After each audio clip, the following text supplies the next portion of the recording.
ذكر وموعظة ونور فيه شفاء للصدور وشفيعنا يوم النشور.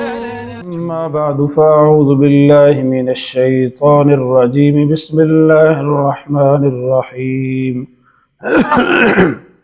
اتل ما أوحي إليك من الكتاب وأقم الصلاة إن الصلاة تنهى عن الفحشاء والمنكر ولذكر الله أكبر والله يعلم ما تصنعون.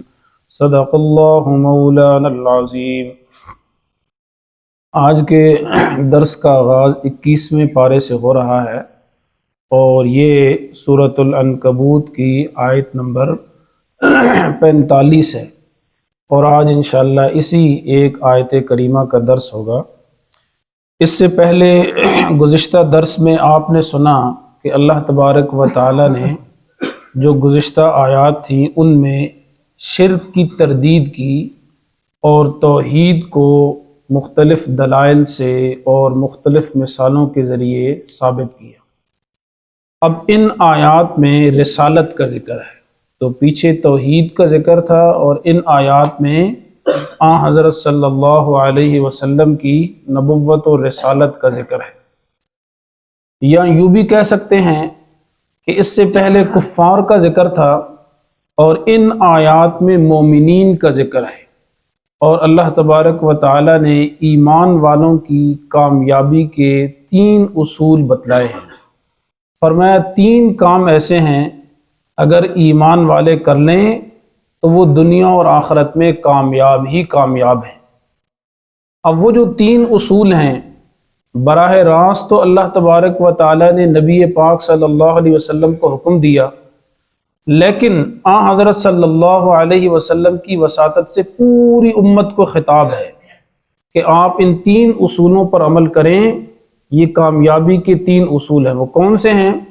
پہلا اصول فرمایا اتل ما اوحی، آپ تلاوت کریں اس کی جو آپ کی طرف وحی کی گئی، من الکتابی کتاب، جو قرآن کریم آپ کی طرف وحی کیا گیا ہے تو فرمایا اس کی تلاوت کریں اور اس کی تلاوت کرتے رہیں، اس کو پڑھیں.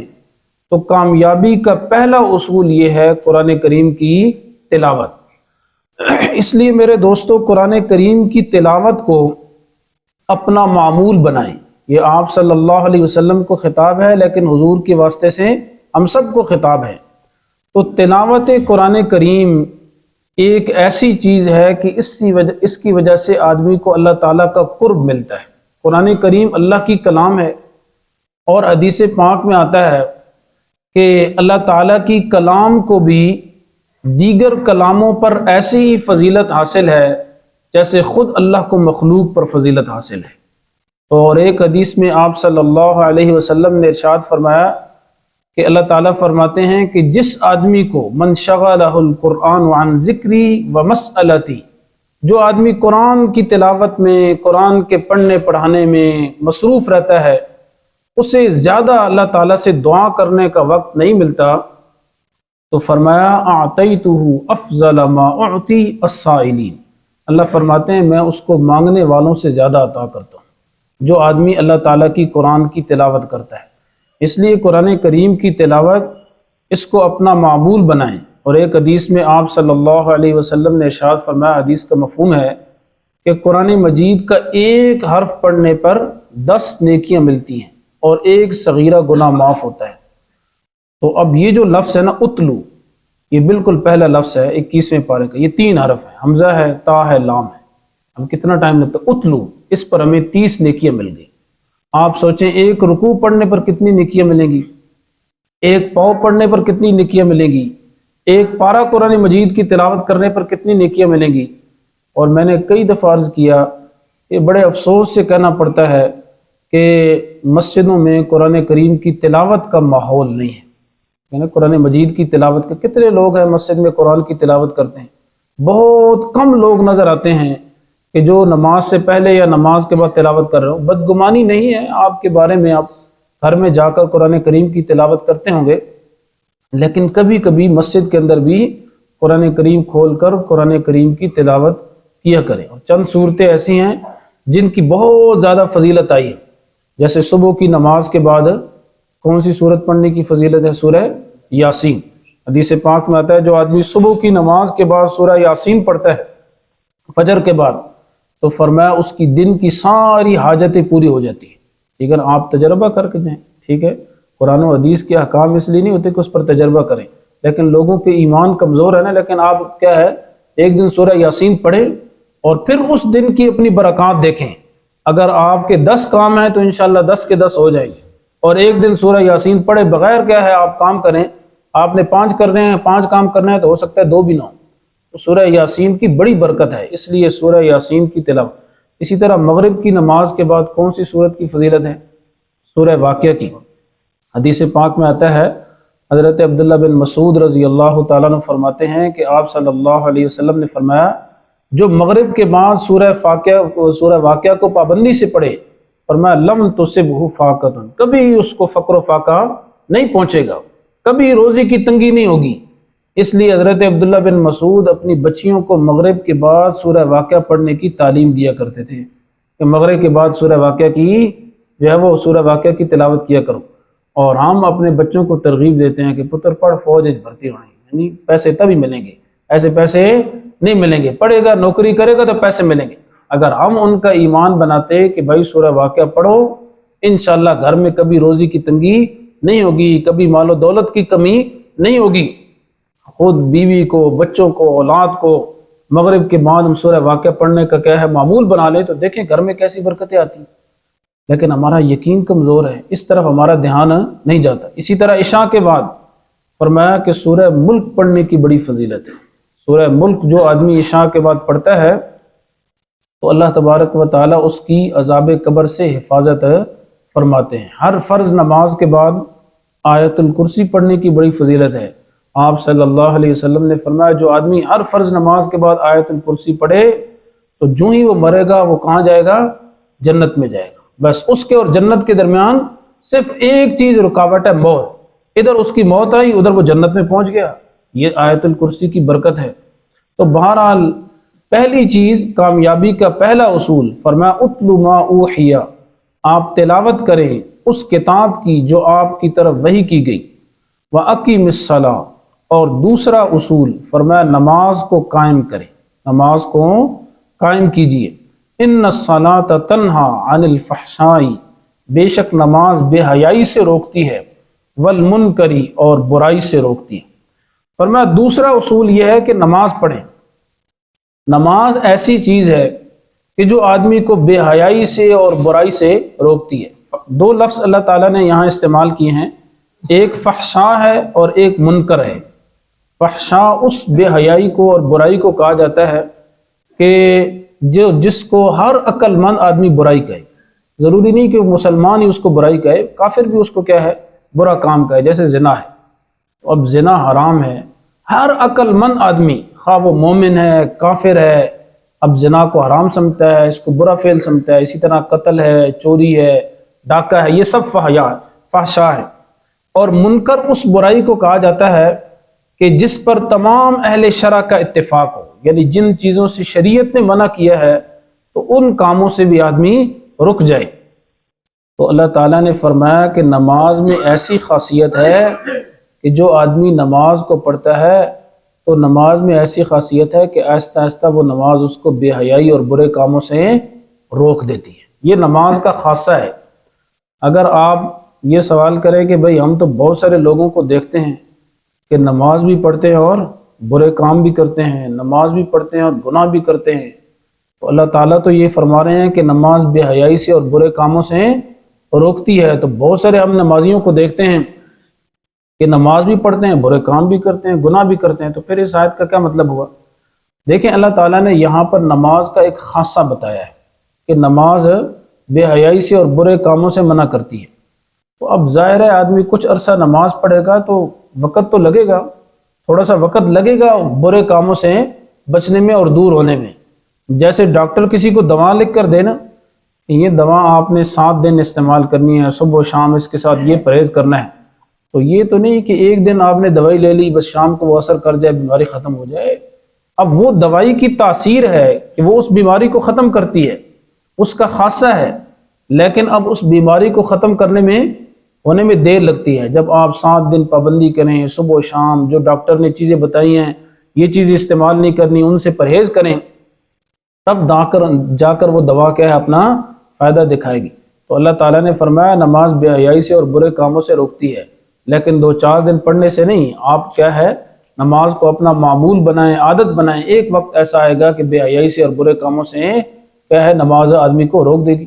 اور حدیث میں آتا ہے کہ ایک آدمی نے آپ صلی اللہ علیہ وسلم سے پوچھا کہ یا رسول اللہ، ایک آدمی تہجد کی نماز بھی پڑھتا ہے اور چوری بھی کرتا ہے، تہجد بھی پڑھتا ہے اور جب چوری بھی کرتا ہے، آپ صلی اللہ علیہ وسلم نے فرمایا ان قریب یہ تہجد کی نماز اسے چوری سے روک دے گی۔ چنانچہ کچھ دنوں کے بعد وہ آدمی چوری سے رک گیا۔ تو نماز میں یہ خاصیت ہے۔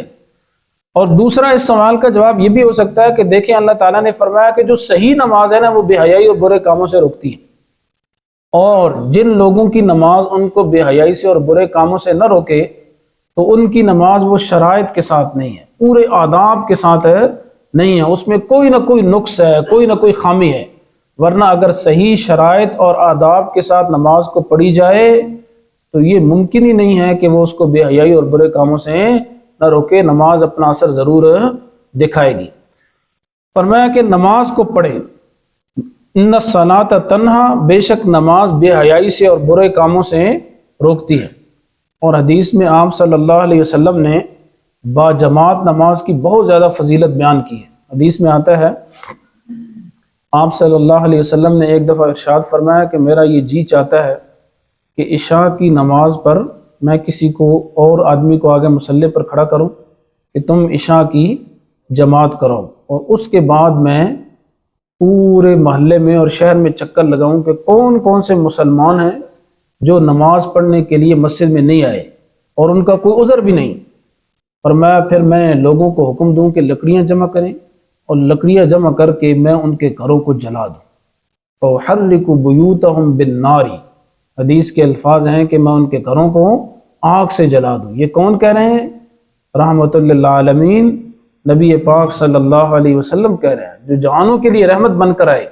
لیکن جو آدمی با جماعت نماز کو چھوڑے، آپ صلی اللہ علیہ وسلم نے فرمایا میرا یہ جی چاہتا ہے کہ میں ان کے گھروں کو جلا دوں۔ اور واقعتاً جو لوگ با جماعت نماز نہیں پڑھتے ان کے گھر جل رہے ہیں، جی ان کے گھر میں پریشانیاں ہی پریشانیاں ہیں، جل رہے ہیں گھر۔ اس لیے میرے دوستو اپنے آپ کو با جماعت نماز کا عادی بنائیں، کوشش کریں۔ آج تو یہ ہوتا ہے نا، ہماری چھوٹی سی کیا ہے معمولی سی بات پر ہماری نماز کیا ہو گئی؟ ضائع ہو گئی۔ بس جی ادھر کوئی کیا ہے محلے میں کوئی فنکشن ہے، نماز ضائع ہو گئی، ادھر کو کیا ہے مہمان آ گئے، نماز ضائع ہو گئی۔ حالانکہ میرے دوستو آپ سوچیں اور غور کریں کہ نماز میں ہم اللہ تعالیٰ سے ہم کلام ہو رہے ہیں، اور اللہ تعالیٰ سے ہم کلام ہونا یہ کتنی بڑی بات ہے کہ اللہ ہم سے باتیں کر رہا ہے اور ہم اللہ سے باتیں کر رہے ہیں۔ دنیا میں اگر کسی کو حاکم وقت سے بات کرنے کا موقع مل جائے نا تو وہ اس کو اپنے لیے فخر کی بات سمجھتا ہے، بلکہ واپس آ کر یہ بتاتا ہے کہ حاکم وقت نے ہم سے یہ کہا، چودھری صاحب یہ کام کرنا ہے، یہ کام کرنا ہے، تو کتنا بڑا فخر اور اعزاز سمجھتا ہے۔ حالانکہ حاکم وقت بھی تمہارے جیسا ایک آدمی ہے، اس کی کیا حیثیت ہے، وہ تمہارے جیسا ایک بندہ ہی ہے نا۔ لیکن اللہ تبارک و تعالیٰ سے ہم کلام ہونا یہ کوئی معمولی بات نہیں ہونا، تو یہ چاہیے تھا کہ اللہ کیا ہے ہمارے لیے اللہ تعالیٰ کا نام لینا بھی بے ادبی ہوتا، ٹھیک ہے نا۔ 1000 بار بشویم دہن بمشک و گلاب، ہنوز نامے تو گفتن کمال بے ادبی است۔ اگر ہم 1000 بار بھی اپنے منہ کو مشک و گلاب سے دھوئیں تب بھی ان کا نام لینا ہمارے لیے بے ادبی ہے۔ ہونا تو یہ چاہیے تھا کہ ہمارے لیے اللہ کا نام لینے پر پابندی ہو جاتی کہ ان گندی زبانوں سے ہم اللہ کا نام نہ لے لیں۔ لیکن اللہ تبارک و تعالیٰ نے کتنا کرم فرمایا کہ نام لینے کی بھی اجازت دی، اور جب ہم نام لیتے ہیں تو اللہ جواب بھی دیتا ہے۔ اس لیے حدیث میں آتا ہے نا، جب آدمی کہتا ہے الحمدللہ رب العالمین، اللہ کہتے ہیں حمیدنی عبدی، میرے بندے نے میری تعریف کی ہے، اللہ جواب بھی دیتے ہیں۔ آدمی کہتا ہے الرحمن الرحیم، اللہ تعالیٰ جواب دیتے ہیں اسنا علی عبدی، میرے بندے نے میری ثنا بیان کی۔ آدمی کہتا ہے مالک یوم الدین، اللہ فرماتے ہیں مجدنی عبدی، میرے بندے نے میری بزرگی بیان کی ہے۔ تو اللہ تبارک و تعالیٰ نے ہمیں نام لینے کی اجازت بھی دی اور اس پر جواب بھی اللہ تعالیٰ عنایت فرماتے ہیں۔ تو میرے دوستو یہ کتنا بڑا کرم ہے، اس لیے معمولی عذر پر نماز نہ چھوڑا کریں۔ نہ مشہور ہے نمازیوں کی بھی 3 قسمیں ہوتی ہیں۔ ایک نمازی تو ہوتے ہیں نا 8 کے، جی ایک نمازی کیا ہوتے ہیں 8 کے، یعنی جمعے کو کیا ہے آ جاتے ہیں، ہر جمعے کو کیا ہے، ایک جمعے کو آیا پھر اگلے جمعے کو آیا۔ اور ایک نمازی ہوتے ہیں کاٹ کے۔ کاٹ کسے کہتے ہیں؟ چرپائی کو کہتے ہیں۔ جنازے کی چرپائی نہیں ہوتی، وہ صرف کیا ہے جنازے کے موقع پر حاضر ہو جاتے ہیں، چٹا سوٹ لگا کر، نہ کاٹن کا کپڑے پہن کر آئیں گے، مونچھوں کو تیل دے کر پگڑی پہن کر پہنچ گئے چودھری صاحب بھی جنازہ پڑھنے، تو وہ نمازی جو ہے نا کاٹ کے کہلاتے ہیں، چرپائی کے کیا وہی۔ اور ایک نمازی ہوتے ہیں 360 کے۔ 360 دنوں کے بعد کیا ہے بقرہ عید پر ملیں گے، اور عید پر آ کر مولوی صاحب کو ایسے جپی لگائیں گے جیسے کیا ہے صدیوں سالوں سے بچھڑے ہوئے ہیں، اور اس کے بعد پورا سال نظر نہیں آئیں گے۔ تو یہ نمازی 8 کے، کاٹ کے اور 360 کے ہیں جی، یہ بھی نمازی ہیں، لیکن آپ دعا کریں کہ اللہ تعالیٰ میں ہر وقت کا 5 وقت کا کیا کرے با جماعت نمازی بنے۔ جیسے مشہور ہے نا ایک مولوی صاحب کسی علاقے میں نئے فارغ ہو کر گئے، خطیب اور امام لگے، تو انہوں نے دیکھا کہ مسجد خالی ہے، مسجد میں لوگ آتے ہی نہیں ہیں، بہت کم ہیں، تو ایک دن جمعے کا بیان کیا نا تو ان کو غصہ آ گیا، کہنے لگے جتنے لوگ نماز نہیں پڑھتے نا یہ سارے سور ہیں، کتے ہیں، خنزیر ہیں، اور ان کو صحیح گالیاں دی۔ گاؤں کے لوگوں کو تب چڑھ گئی کہ بھائی مولوی صاحب نے تو بڑے بڑے چودھریوں کو کتے اور خنزیر بنا دیا، ابھی خیر کرے۔ اب جو بندہ مولوی صاحب کو لے کر گیا اس نے کہا مولوی صاحب خیر نہیں ہے، سارے لوگوں نے ارادہ کیا ہے کہ آج اس مولوی کو کیا ہے جی ہم اس کو ماریں پیٹیں گے، کہ یہ کہہ رہا ہے کہ جو نماز نہیں پڑھتے وہ کتے خنزیر ہیں، تو سارا گاؤں آپ کے خلاف تپا ہوا ہے۔ انہوں نے کہا کوئی فکر نہیں، ہم بھی مولوی ہیں، آنے دیں ان کے، کچھ نہ کچھ کوئی تعویل اور حربہ نکال ہی لیں گے۔ سارے لوگ آ گئے ڈنڈے لے کر، چودھری صاحب، ملک صاحب، خان صاحب۔ انہوں نے کہا ہاں بھائی مولوی صاحب آپ نے ہمیں کتے کہا ہے، خنزیر کہا ہے جو نماز نہیں پڑھتے۔ کہا بیٹھو بیٹھو، زیادہ پریشان ہونے کی ضرورت نہیں ہے، پہلے یہ بتاؤ کہ میں نے ان لوگوں کو کہا ہے کہ جو کتے اور خنزیر ہے جو نماز نہیں پڑھتے، آپ نماز نہیں پڑھتے؟ انہوں نے کہا جی ہم تو نماز نہیں پڑھتے۔ کہا تو بتاؤ جمعے کی نماز پڑھتے ہو کہ نہیں؟ 2-4 بندوں نے کہا کہ ہاں ہم جمعے کی نماز پڑھتے ہیں۔ کہا جنازہ پڑھتے ہو کہ نہیں؟ کہا جی جنازہ پڑھتے ہیں۔ کہا عید کی نماز پڑھتے ہو کہ نہیں؟ کہا جی عید کی نماز تو پڑھتے ہیں۔ کہا پھر تم کدھر کتے اور خنزیر ہو؟ میں ان کو کہہ رہا ہوں جو بے نمازی ہیں۔ انہوں نے کہا ہاں ٹھیک ہے مولوی صاحب ٹھیک کہہ رہے ہیں، ہم تو کیا ہے واقعتاً نمازی۔ اس طرح ان سے کیا کر لی، جان چھڑا لی۔ تو بات یہ ہے کہ نماز کی پابندی کریں، 5 وقت کی نماز پڑھیں۔ آگے تیسری چیز فرمایا والا ذکر اللہ اکبر، اور اللہ تعالیٰ کا ذکر یہ بڑی چیز ہے۔ تیسری چیز فرمایا اللہ کا ذکر یہ بہت بڑی چیز ہے۔ اس لیے ایک حدیث کا مفہوم ہے، حضور نے ارشاد فرمایا لا یزال لسانک رطبا بذکر اللہ، تمہاری زبان ہمیشہ اللہ کی یاد کے ساتھ تر رہنی چاہیے۔ آدمی ہر وقت اللہ تعالیٰ کا ذکر کرے، اٹھتے بیٹھتے چلتے پھرتے ہی، اور ذکر کے لیے کوئی قید نہیں ہے، وضو ہے تو تب بھی ذکر ہو جاتا ہے، وضو نہیں ہے تو تب بھی ذکر ہو جاتا ہے۔ اس لیے میرے دوستو اس کو اپنی زبان کو اس کا عادی بنائیں۔ فرمایا واللہ یعلم ما تصنعون، اللہ تعالیٰ جانتا ہے جو کچھ تم کرتے ہو۔ تو کامیابی کے 3 اصول بتلائے ہیں، وہ 3 اصول کون سے ہیں؟ پہلی چیز تلاوت، قرآن کریم کی تلاوت کا اہتمام کریں۔ دوسری چیز نماز کا اہتمام، اور تیسری چیز اللہ تعالیٰ کا ذکر، اللہ تعالیٰ کی یاد۔ اللہ تعالیٰ سے دعا ہے کہ اللہ تعالیٰ ہمیں ان 3 اصولوں پر عمل کرنے کی توفیق عطا فرمائے۔